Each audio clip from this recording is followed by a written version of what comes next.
Did you know that there are hidden messages all throughout the Bible? When I found this one, my mind was blown. It's found in Genesis chapter 5. Now, most of us Christians, we skip these types of chapters because it's what's called a genealogy. Basically a list of ancestors and descendants. This person gave birth to this person, gave birth to this person, gave birth to this person. Seems boring, so we skip it. But the hidden message in Genesis chapter 5 is pretty unbelievable. This chapter covers the generations from Adam to Noah. Now, here's what we need to understand. The Old Testament was written in Hebrew, so these names that are listed, these names have Hebrew meanings attached to them. So let's look at what the names mean. First we have Adam, which means man. Then we have Seth, that means appointed. We have Enosh, which means mortal.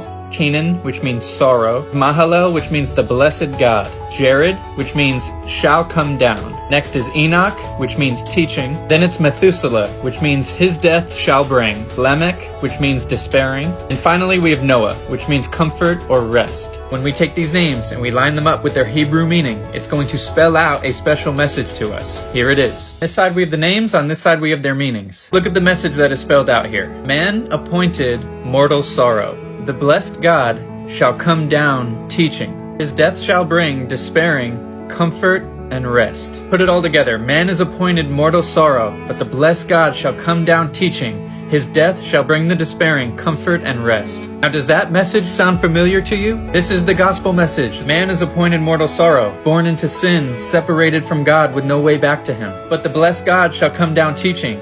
God himself comes into his creation in the person of Jesus Christ to teach us the way back to him. His death shall bring the despairing comfort and rest. The death and resurrection on the cross removes our sin and separation. Through his death, he creates the way back to the Father for us. We become one with God, receive his Spirit, and have comfort and rest. Not just in this world, we have eternal comfort and rest. This is the good news that we're called to go into the world and teach. Jesus calls us in the Great Commission to go into the world and share this message. Here we have the message spelled out in a genealogy all the way back from the beginning. You can't make this up. You gotta get yourself in this word. We have an amazing God.